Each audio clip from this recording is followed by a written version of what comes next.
Halo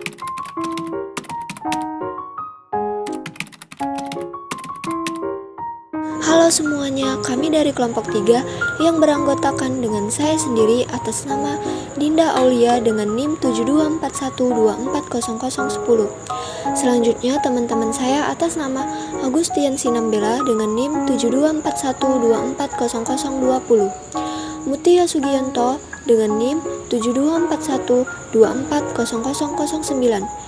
Sahira Anna Balubis dengan NIM 7243240044. Dengan dosen pengampu Ibu Putri Kemaladewi Lubis, SE, MSI, AK, SIA. Dalam video ini, kami akan membahas tentang akuntansi perusahaan dagang. Sebelumnya, kita harus mengetahui apa pengertian perusahaan dagang. Perusahaan dagang merupakan perusahaan yang bisnis utamanya adalah membeli barang dari pemasok dan menjual lagi ke konsumen tanpa mengubah wujud barang tersebut. Yang termasuk ke dalam golongan perusahaan dagang yaitu yang pertama agen, supermarket, toko sembako, toko pakaian, dan toko serbada. Selanjutnya ada karakteristik perusahaan dagang. Yang pertama, memiliki aktivitas utama berupa membeli, menjual, menyimpan di gudang penyimpanan dan kembali dijual. Yang kedua, perusahaan dagang menawarkan produk yang jelas wujudnya. Yang ketiga, laba diperoleh dari selisih harga jual dengan harga pokok penjualan. Yang keempat, kegiatan usahanya adalah membeli barang dagang yang menjualnya tanpa merubah bentuk barang tersebut. Yang kelima, menggunakan akun persediaan barang dagang yang terdiri dari persediaan awal dan persediaan akhir. Yang keenam, memiliki perhitungan harga pokok penjualan. Jenis-jenis perusahaan dagang. Jenis-jenis perusahaan dagang dibagi menjadi dua. Yang pertama, perusahaan dagang sesuai jenis produk. Perusahaan dagang sesuai jenis produk ini terdapat ada dua bagian. Yang pertama, perusahaan barang produksi atau mentah. Kedua, perusahaan barang sudah jadi. Yang kedua, perusahaan dagang sesuai dagang jenis konsumen. Terdapat ada tiga bagian. Yang pertama, perusahaan dagang besar. Kedua, perusahaan dagang perantara. Ketiga, perusahaan dagang pengecer. Akun-akun dalam perusahaan dagang. Akun-akun pada perusahaan dagang terdapat transaksi pencatatan akuntansi dengan akun-akun baru yang terdiri atas pembelian, penjualan, dan persediaan barang dagangan. Berikut adalah akun-akun yang ada di perusahaan dagang. Yang pertama, pembelian. Kedua, retur pembelian. Ketiga, potongan pembelian. Keempat, pengurangan harga. Kelima, penjualan. Keenam, retur penjualan. Ketujuh, potongan penjualan. Ke-8, pengurangan harga. 9, beban angkut pembelian. Ke-10, beban angkut penjualan. 11, persediaan barang dagang. Siklus dalam akuntansi perusahaan dagang. 1. Jurnal umum terbagi menjadi dua metode. Yang pertama, metode periodik. Metode periodik atau metode fisik adalah suatu sistem pencatatan persediaan yang mewajibkan adanya perhitungan persediaan yang masih ada pada tanggal pembuatan laporan keuangan perusahaan. 2. Metode perpetual. Metode perpetual adalah metode pencatatan persediaan perusahaan retail yang dilakukan dengan cara membuat berbagai akun secara terpisah pada setiap jenis persediaan yang ada. Metode perpetual ini juga banyak dikenal dengan sebutan metode buku pembantu persediaan. 2. Buku besar.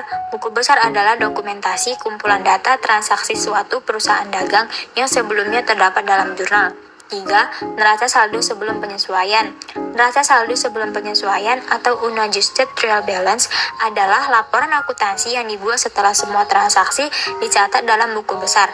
4. Jurnal penyesuaian. Jurnal penyesuaian adalah jurnal yang dibuat untuk mencatat perubahan saldo pada suatu akun dan menyesuaikannya ke dalam buku besar perusahaan. 5. Neraca lajur. Neraca lajur adalah kertas kerja yang berisi kolom-kolom yang dibuat khusus untuk menghibur semua data akuntansi yang dibutuhkan pada saat perusahaan akan menyusun laporan keuangan yang sistematis. 6. Laporan keuangan. Laporan keuangan adalah dokumentasi yang berisi catatan keuangan suatu entitas dalam periode tertentu. Laporan keuangan merupakan alat penting dalam dunia bisnis untuk menggambarkan kondisi keuangan perusahaan dan kinerja keuangannya. 7. Jurnal penutup. Jurnal penutup adalah laporan keuangan yang dibuat pada akhir periode akuntansi untuk menutup akun nominal dan menyiapkan neraca akhir periode. Di sini akan dipaparkan mengenai siklus akuntansi pada perusahaan dagang. Berikut ini adalah hasil penelitian kami berupa siklus akuntansi pada perusahaan dagang pada usaha Chai Hijab Shop Medan. Siklus akuntansi yang pertama adalah transaksi. Ini adalah transaksi Chai Hijab Shop selama sebulan, yaitu pada bulan September. Lalu siklus akuntansi yang selanjutnya adalah mencatat transaksi ke dalam jurnal umum. Berikut ini adalah jurnal umum Chai Hijab Shop.